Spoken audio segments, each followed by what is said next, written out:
Full group. Where have y'all been for all these other press conferences as well? See, we brought Bob out as well, brought the Hall of Famers out. I know it's a big week as well. Thanks for coming out. First of all, thoughts to the Chapel Hill community and the University of North Carolina community on the tragedy up there yesterday. What a terrible situation. And thinking of those guys and sending prayers without a doubt.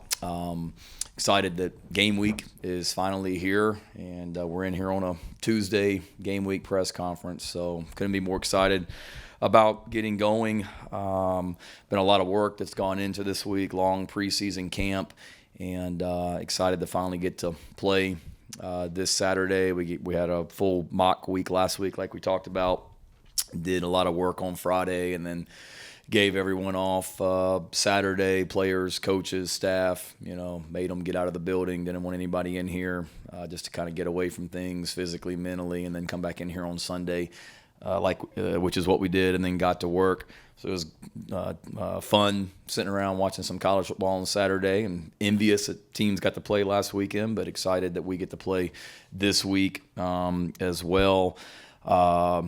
I'll always shoot you guys straight. Disappointed with the way we practiced today. We did not practice today like it was game week, which was disappointing. Thought there'd be a lot more urgency out there today, and it wasn't terrible, and it wasn't everyone, but we had too many groups, too many individuals that practiced today like everything was just going to be okay on Saturday night. Practice today like we just assumed that things are going to happen a certain way on Saturday night. And frankly, the way we practiced at a lot of positions today, we'll get our absolute butts kicked on Saturday night if we practice like we did today at some certain spots. So that's players and coaches. So we've got a lot of work to do between now and Saturday, and eager that the leadership on this team will step up between now and tomorrow morning when we hit the field again and have a much better day than what it was today. Just too sloppy and not enough urgency out there today for a Tuesday practice. Tuesday practices are really, really, really, really hard around here because game days and games are really, really hard. And got some guys I think just kind of tried to get through today and didn't try and get better today necessarily as well. And again, not everybody. There were some good things. I was just watching some of the practice tape before we came in here, but overall as a whole, nowhere good enough to beat a really good team on Saturday night. Health of the team is good. I would say that JT Gear and Bam Scott and Connor Cox are questionable. Everybody else is good to go. Nick Harbor practiced today. Juice Wells practiced today.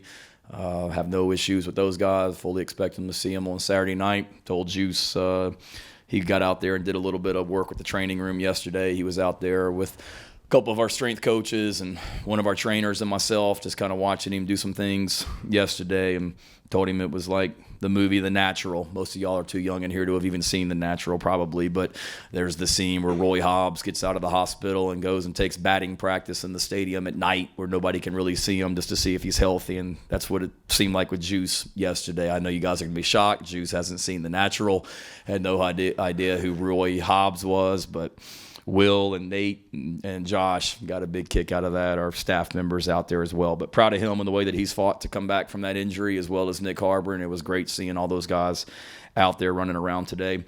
Got a big challenge Saturday night. North Carolina's got a great team. Obviously a team last season that was 9-1 at one point with their only loss to Notre Dame. Didn't finish the season the way they wanted, but wasn't like they were getting blown out in games. They had a tough loss to Georgia Tech. They had a tough loss, close loss to NC State at the end of the game. Played in the ACC championship game against a really good Clemson team, and then lost their bowl game by less than one score as well. So really talented team. I've got so much respect for Mack Brown. Talked about it 2 years ago when we played in the Mayo Bowl, someone who, I've admired his career for a long, long time, going back to when he was at Texas and really going back my dad's first year at Virginia Tech. He was the head coach at Tech, and Mack Brown was the head coach at Tulane. And Virginia Tech played Tulane that year.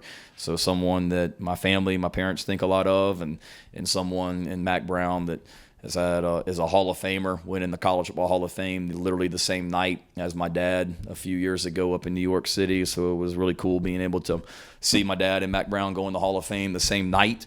And so much respect, like I said, for his career and the fact that he's won at multiple places and different decades and all that as well. And then also someone that's been very good to me, someone that I've picked up the phone multiple times and called and gotten advice on things and stuff like that as well. He's got a great team, like I said, fantastic offense led by Drake May. Will be a high draft pick in the NFL draft when he decides to go to the NFL.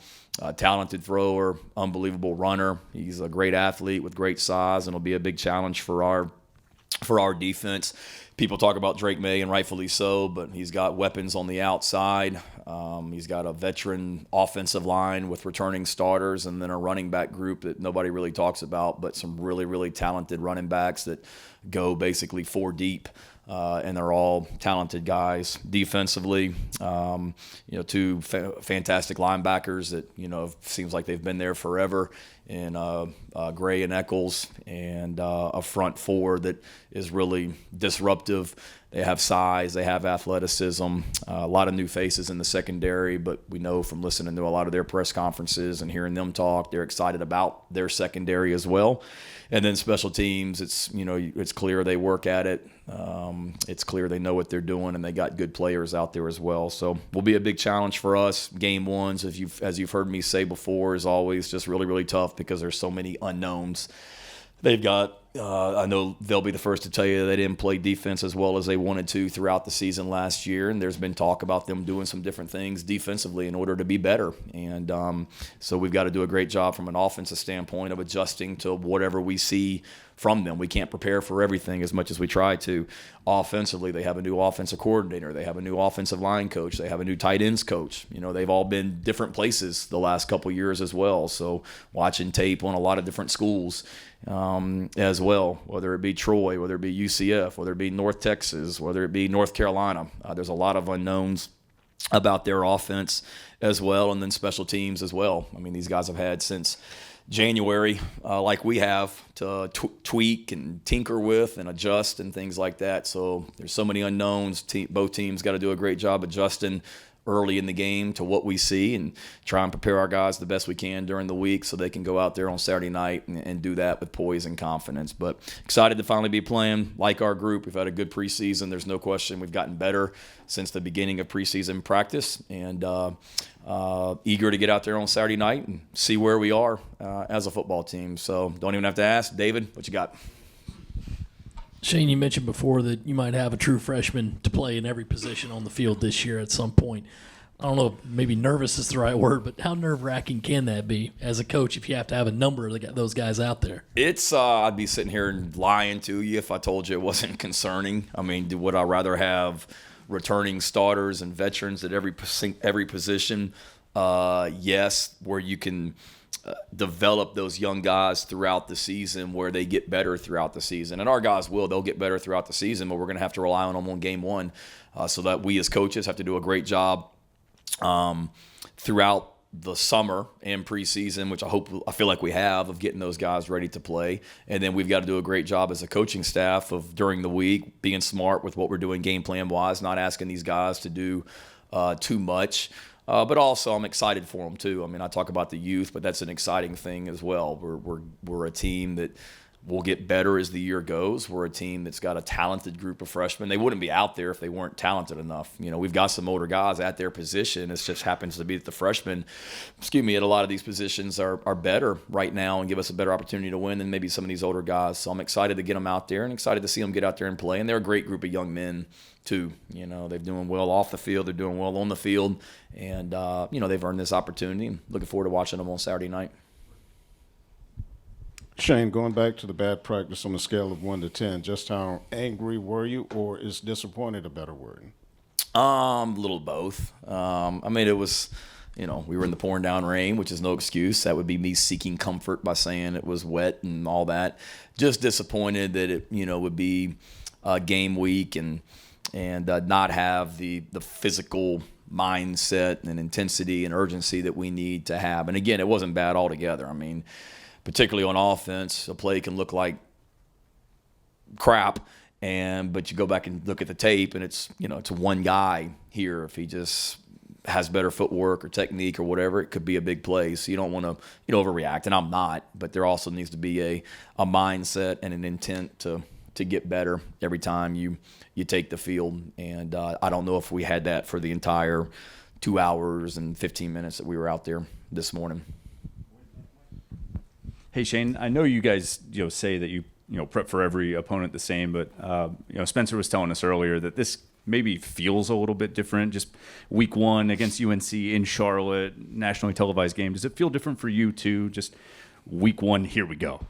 Yeah, for sure. No, we try and treat every game the same, and we do. I mean, our preparation next week for Furman will be the exact same preparation as it is this week, and we always tell our team it's about us. I mean, we don't talk more about North Carolina than we do Furman next week or Georgia the week after that. I mean, every week we try and have the same routine, same mindset, and same preparation as far as the opponent, because it's always about us.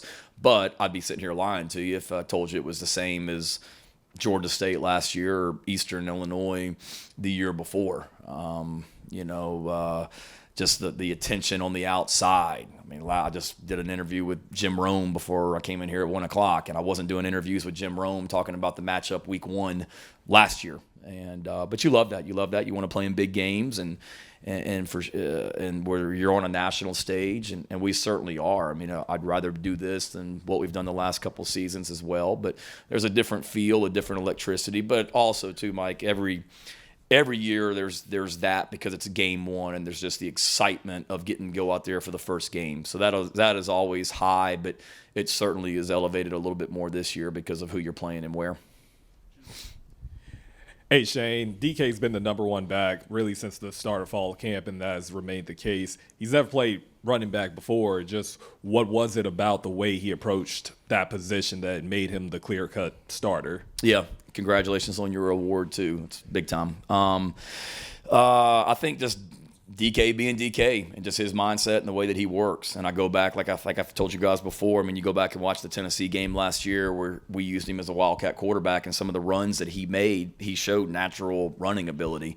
And then you move him to that position and you're like, okay, well now he's got to block linebackers in the passing game from a pass protection standpoint. Can he do that? And he checked that box off easily. And to me, just like everything that he's ever done, whether it be playing quarterback, receiver, special teams, kick returner, he just embraced it. And he showed a toughness, a physical mindset, a professional mindset, where he was just steady and everything you want, in a running back. And it's his first game playing running back, so hopefully he goes out there and has a fantastic night. But he's another one, being an older guy, though. He'll continue to get better as the year goes. But that's what I saw, just the way that he approached things and his maturity level with that. Spencer's mentioned each of the last 2 weeks that he's a better fit in this offense this year. What about Spencer and what about the offense makes it that way in your estimation? That it's a better fit. I think for Spencer, is that your roundabout way of trying to say everything we're doing offensively and stuff like that as well? No, I'm just messing with you. I think with Spencer, it's just he's a year older. He's more confident. We've tried to make some changes to the offense to make it to allow him to play the way that he likes to play. And he just continues to get better. I think the biggest thing, though, is just the finish to last season, the confidence that he already had, but the confidence he brought into 2023 because of the way he finished in 2022, without a doubt. And then just I think the relationship with him and Dow goes a long way towards that, as also just the partnership that they have. And I sit in on those quarterback meetings and the way that they're able to work together, not just Dow and Spencer, but Coach Loggins and all the quarterbacks. And then offensively, kind of the same thing. Just, it's not like we've gone from, we talk about streamlining things and all that. It's not like we're going to go into a game Saturday night with 12 plays in the game plan. I mean, there's still a challenge to learn and whatnot, but certainly just trying to let our guys get out there and play fast and get our best players on the field and be multiple in what we're able to do or what we're doing, and then being able to run the ball and throw the ball both when we have to. So, hopefully I feel like we are. Hopefully we'll be able to do that on Saturday night, and that's what we've tried to do since January. sticking with that, you talked about the unknowns for North Carolina's offense. I imagine they'd say the same thing about you. Just considering how many things you entered fall camp with, trying to figure out, is this where you wanted that offensive group to be here with just a few days before game one? Yeah, I kind of knew we would make progress in August. I didn't think we would be a finished product, and we're not. And there's still some question marks. There really is. That receiver rotation. I think I said it last week, and I'll say it again. I mean, I know the depth chart came out, but that's still a work in progress. Right now, there's no doubt that AB, Juice, and Leggett are our top three, and I'm still trying to figure out what 4, 5, 6, who that is, and not just who it is this Saturday night, but without a doubt who those guys are as the season goes, because we've got some young guys that are getting better. The offensive line rotation and how that continues to progress. The running back rotation after DK and Juju, what does that look like? So there's still things to be determined. I feel good about where we are right now. Certainly there's some things that maybe I was hoping we'd be a little bit farther at, just from a depth standpoint with some of the freshmen. But again, this is game one, and we pride ourselves on getting better week to week throughout the season, and we're going to have to at all those positions. Shane, Coach Loggins said a few weeks ago that one of the 2 or 3 guys he most admired as a play caller when he was a younger guy was Steve Spurrier. Do you see any similarities in their approach to play calling? Good question. Yeah, I mean, I think both of them have a great understanding of defenses. So take the specifics of play calling. Dow understanding defenses and how to attack it. Coach Spurrier that was one of the greatest things about him, was just knowing what coverage they were in and exactly how to attack it and what to do. So certainly, I think both of them have a good understanding of defense.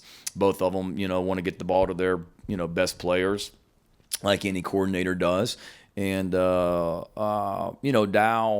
he has I don't know if he's quite the Steve Spurrier swagger that Coach Spurrier has, but the soft spoke and all that. Dow's got a little bit of a swagger to him too, also, which I like, and we want to be aggressive in everything that we do, just like Coach Spurrier did when he was calling plays as well.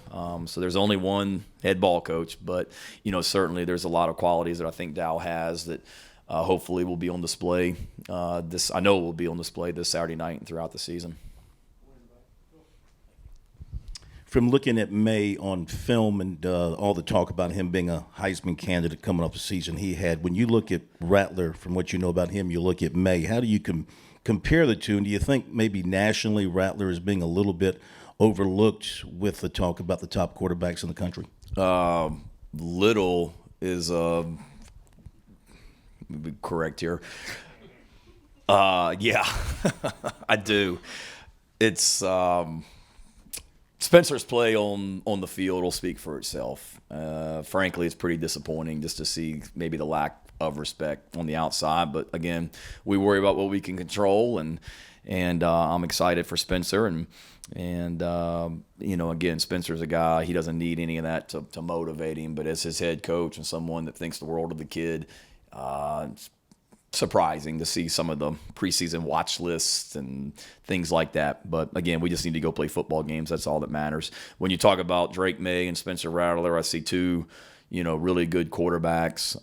Obviously, they're different body types. I mean, Drake May is a athletic, big quarterback that he had, I believe it's like the second most scramble yards in the country last year of quarterbacks. So he's such a weapon with his feet too. He's a guy that, he's creative. He can make any throw on the field. Just watching some of his, his tape yesterday in my office, just whatever it may be, fitting balls into tight windows. I mean, it's really impressive, some of the throws he can make, particularly down the field. But then when things break down, his ability to improvise and scramble, but then also to run the ball as well, and evidenced by how many yards he rushed for. And he protects the football. This is a team that didn't turn the ball over a lot last year. Yeah, so they do a good job of protecting the football. And he's a guy, just watching him on tape, that he doesn't get too high, too low, very steady. And I think that's a great quality for a quarterback. And Spencer has that same quality as well. So to me, it's two really, really, really good quarterbacks. that are both going to have really, really, hopefully long and prosperous NFL careers. And I know Coach Brown is happy that Drake May is his quarterback, and I'm ecstatic that Spencer Rattler is ours. With Dow getting ready to call plays for the first time in a college game, what does sort of the learning curve look like in terms of getting prepared to do that, and how do you simulate that in a practice environment for him? Yeah, it's hard. It's a great question, Emily. It's hard because we don't get a preseason game to go through it, and not just with him. Like, he can call plays. He's called plays, before, but it's just the mechanics of the offensive staff, and you've got the graduate assistants, you've got analysts, you've got student assistants, you got backup quarterbacks that are hearing things as well. So there's just a lot of moving parts on game day that you try and simulate as much as you can in a practice, but until you do it for real, and there's crowd noise and all that as well, it's tough, So we've tried to do as much as we can to prepare it. So whether it be in practice, like a lot of things that we do in practice, we'll say, okay, you got 12 plays, and we script them, meaning like the 12 plays before we get out there. But then we've done a lot of work in practice where I tell them, hey, we're just going to put the ball down and just play it like a game. So that makes him call plays and practice that way, but it also forces our assistant coaches to be able to get personnel groupings in and out of the game, and being able to communicate the play call to the quarterback and all that as well. So trying to do as many things in practice to make it game-like, but you're right. I mean, it'll be the first time he's ever been on the headphones with me and everyone in an environment like that, but thankfully it's not his first time calling plays. He's called plays at the highest level in the NFL in big games before also, but it will be new in a lot of ways. But hopefully we've done a good job of doing that. And last scrimmage he went upstairs like he would be in a game, and that was good for all the other coaches to hear him, what he's going to be like on game day as well. Coach, you mentioned the lack of intensity at practice today. What are some of the psychological tactics or motivational things that you personally try to put in place to change that, ramp it up for Saturday? Nothing. I would hope they just know if they need me. Clearly, I didn't do a good enough job today. I thought we had a really good team meeting. And again, this doesn't need to be the story that Shane says they just had a terrible practice and they're going to get killed Saturday night. That's not what I said. I just said that the intensity in practice throughout wasn't what it needed to be at certain positions. But I'm not going to come into the team meeting tomorrow and all of a sudden start throwing chairs or show them some cool motivational video and think that, okay, everything's cool now. You would hope that the leadership within the team would understand exactly what I'm talking about, and we would come out there tomorrow morning and have a really good Wednesday practice, which I would expect us to, without a doubt. And again, we need to be a self-motivated team. If they need me to come in every Tuesday in the team meeting and get them riled up and ready to go, or they need me to give some Newt Rockne speech 5 minutes before kickoff in Charlotte, it's too late at that point. If you're not ready to play Saturday night, nothing I say before the game is going to change it. Shane, what's your defense going to have to do to slow down Drake and that offense? And did you have any kind of recruiting contact with Drake, either at Oklahoma or after you got here? First of all, for us, it always starts with stopping the run. So if they can go out Saturday night, North Carolina's offense, and run the football, it's going to be a long night for us if they're able to run the ball effectively, and you've got Drake May at quarterback. So every game, whether we're playing North Carolina, Furman, whoever it is, for us it starts with stopping the run. But there's no question we've got to be able to just corral him. And I know it's cliche, but everybody just doing their job. And we've got to do a great job of tackling in space. That's another thing that shows up in game ones in college football, the tackling, because you're limited in how much you can do it in practice. So we've got to tackle well in space and stop the run. And then, when he does throw, certainly we've got to be able to get pressure on him, and our defensive backs got to do a great job against their talented receivers. And then as far as the recruiting, not much. I'm trying to even think where I was. I guess I would have been at Oklahoma when he came out of high school. So I remember going and watching him practice in high school. I was recruiting kind of the South Carolina, North Carolina one day for Oklahoma's during the spring, and went to a practice and watched him practice, but not much from a recruiting standpoint. Just on a slightly different note, Buddy Pugh announced that this will be his last season coaching SC State. He's such a prominent figure in the state of South Carolina. What do you think Buddy Pugh's legacy in this game will be? Yep. And let me go back to that one, too. I think I lied to you. I think it was December.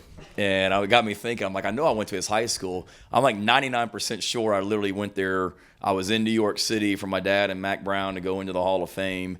And this would have been December. So I think Myers Park would have been maybe still in the playoffs at this point. This would have been 2000, whatever year that was. And I went, and if it was December, I went in there and watched him practice. They were maybe getting ready for a playoff game or something like that. So pretty wild that I'm with Mack Brown the night before, and then here we are, watching Drake May at practice, and then we're playing against him however many years. Sorry.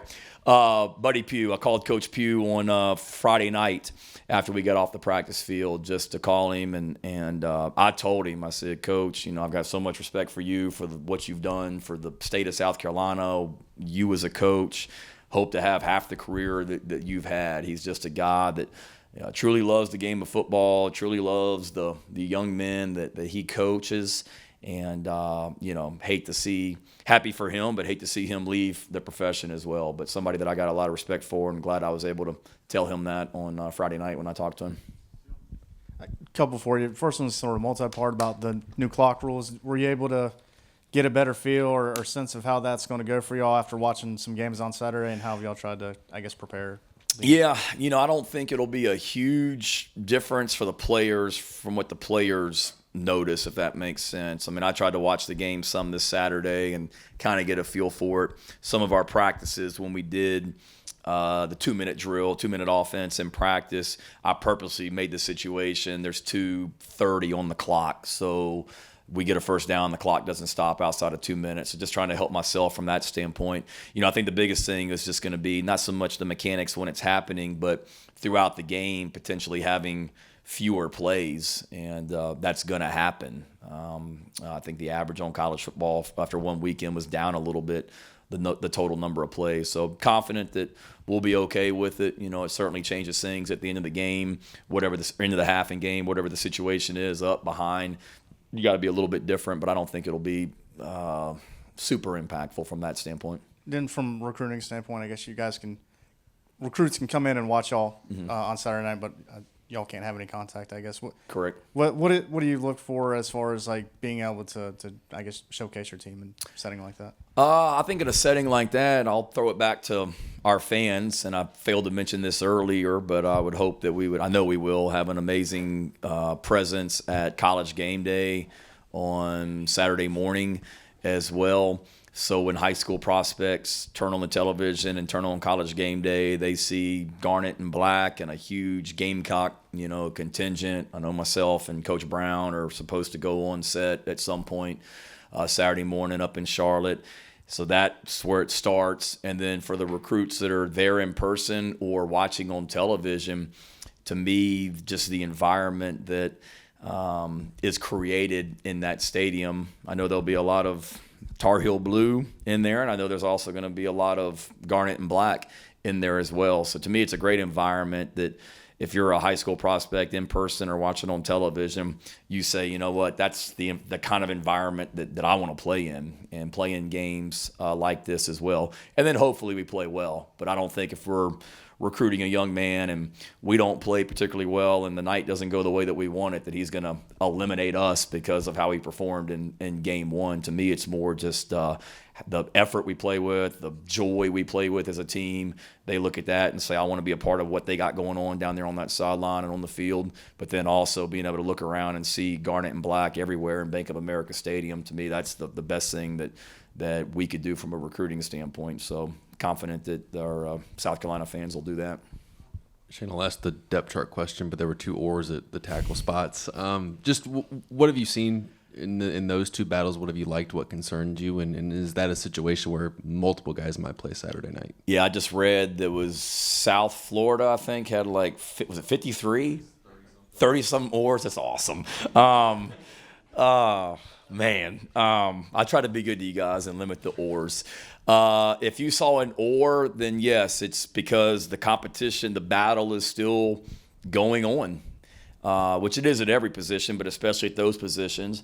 And then if you saw the or at, what was it, defensive end, I think we threw ors in for like 6 different guys. That's real. Competition's still ongoing, and I would expect to see all of those guys on Saturday night as well.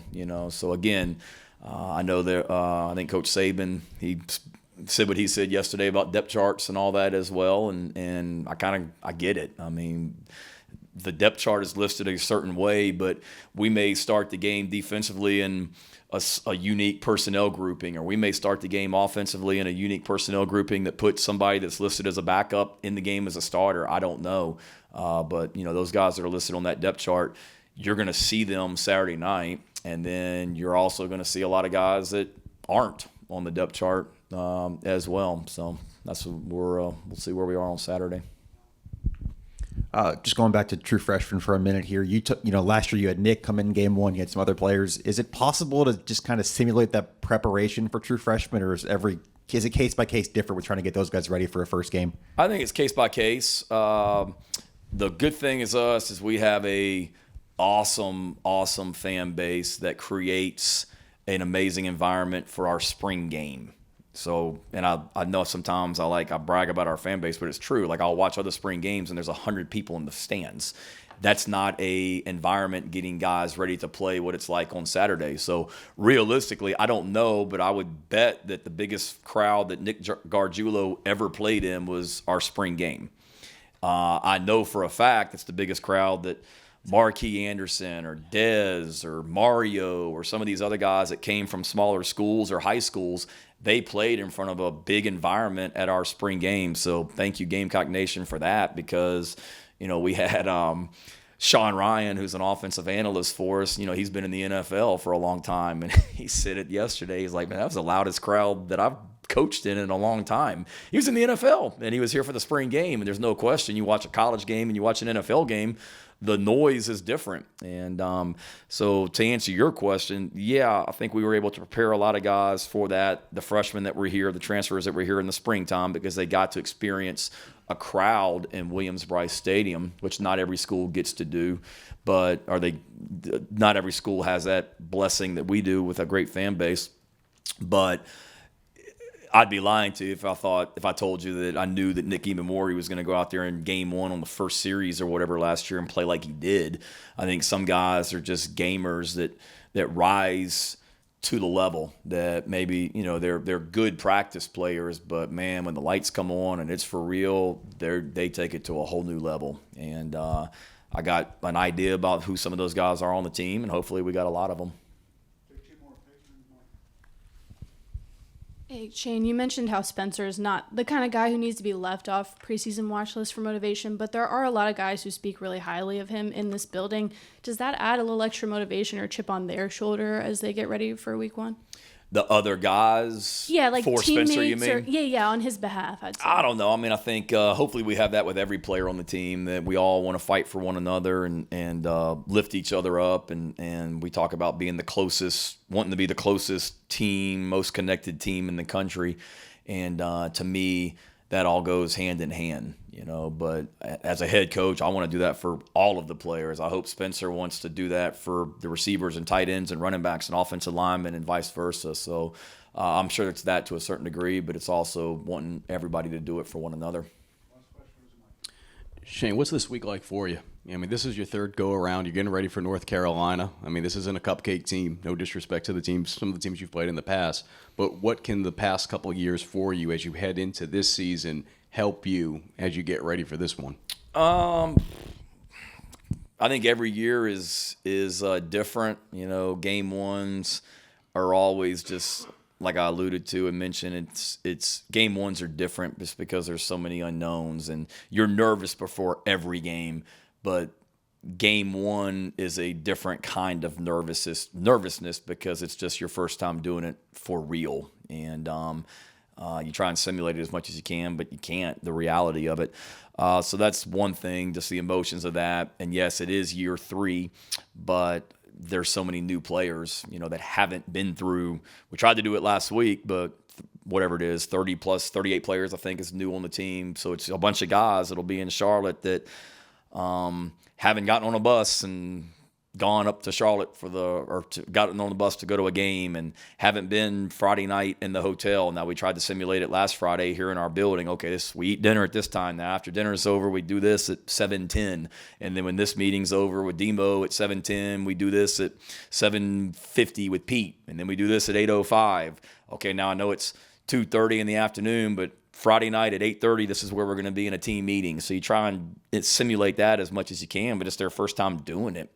But for me, Mike, it's just I just think about what we got to do to get ready to play our very best on Saturday. But then also there's, I'm not patting myself on the back, but there's a sense of excitement too because of what we've accomplished the last 2 years, that College Game Day is coming to this game. And Sean McDonough and Greg McElroy and Molly McGrath are doing the game, and it's on ABC prime time.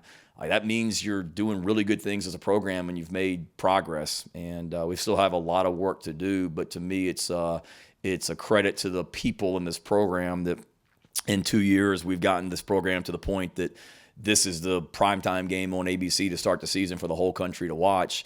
And it's exciting too because it's just the beginning of where we're going. We're going to continue to play in big games like this and games of magnitude. And that's what I think about is just the excitement of it, but also we got a lot of work to do between now and Saturday for us to be able to go out there and perform well also. Thank you. No questions, Bob? You spectator? Learning from each other. Yeah, we'll probably take the OT off and make like a LT, RT, something like that as well. We may add some mores, though. I don't know. But y'all want the specifics, so if we have a bunch of guys that play every position, multiple snaps, we'll add ors next week if we need to. But, yes, it'll be updated. But Steve will tell you that's usually about a 15-second meeting on Sunday nights about the depth chart. Y'all have a great week.